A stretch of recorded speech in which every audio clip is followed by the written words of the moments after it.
I know what you're thinking. Red Dash, stop with the War of the Worlds spam. I only care about the Ding Dong Daleks. It's like, stop watching the goddamn video then. Right, everyone, 5 tips for surviving in the War of the Worlds mod.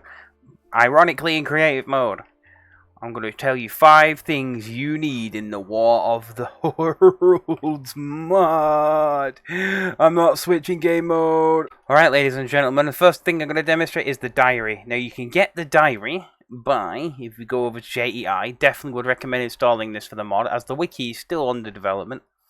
To get the diary, it's 6 leather like this, and 3 paper. The diary is one of the main mechanics of the War of the Worlds mod. You can right-click blocks to research them. Now, eventually, you will get a research vial from researching a block. It's guaranteed every time you research a new block, you'll get a vial. You could put that in a crafting table shape to get a research table. And you can use your research table to research items. Very useful, honestly. The diary, now you can shift right click with it and research items. Now, more stuff will appear in this book as your diary levels up. Your diary levels up every few... It depends on how many items you've leveled up. So to get to a level 2 diary, you have to have leveled 50 items or 50 blocks. Level 3 is 100, level 4 is like 120. And as you level up your diary, you get new stuff to research in there. It could be anything from parts for rocket launchers, machine guns. It could be cool. It could be cool blocks. It could be warps to Mars and Earth.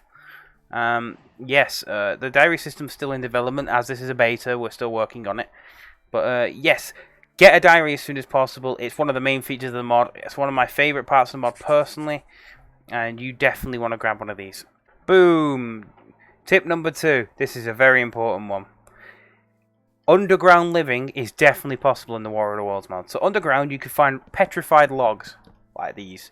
They generate underground just like an ore. They are very hard to break. But once you break them, you get a petrified log. And obviously, the logs can be used as normal wood. You find these underground. Now, as for food, you can find rock candy ore. And you can also eat the ore for food. Yes, I know, that's weird. But that allows you to live underground. This mod is very, very hard. But you can find stuff like backpacks as well that will help you along the way. It will drop various bits. But yeah, this mod is very hard. So at first you might want to live underground. Just keep yourself hidden, because the Martians do swarm you very badly. Tip number 3, and I can't understate this enough, even though I give you a bonus. Actually, this is a bonus double tip, but it's still 3. Shields. Shields are added into Minecraft in 1.9, I think, and you definitely want to have one in War of the Worlds. You can use it to block the attacks of scalping machines, the bandits. You want to use shields. Shields are a must-have in War of the Worlds. And if you're really struggling with the difficulty of the mod, smack keep inventory on and put the game mode on easy. Just see how you get along. Trust me, the mod's not as hard as you think it is when you start mastering it. Next tip for all you multiplayer boys out there, the lockbox. I will show you how to make a lockbox. To make a lockbox, it is fairly okay. You can get a lockbox here. It is all iron, a piece of tin, which you can find underground, and a chest. And once you've got that, you can make a lockbox. Lockboxes act like chests, so keep in mind when you smash them, they drop everything. And a lockbox is special because other players can't get in it. Just like the safes in the Dalek mod, the lockbox prevents other players from accessing it. Now, there is no way to assign your friends to them yet, sadly. But it is a good way to keep yourself safe on a server if you've got a nasty person you suspect of stealing. Which is what happened to us on the beta server, to be honest. And which is what inspired us to write in the lockbox. It looks fantastic.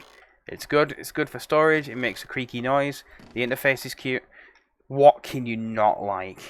And our final, wonderful, beautiful bit of starting advice for the War of the Worlds mod is the slingshot. You can find slingshots inside the backpacks, but you can also craft them easily, like you just saw, with 4 sticks and a piece of string.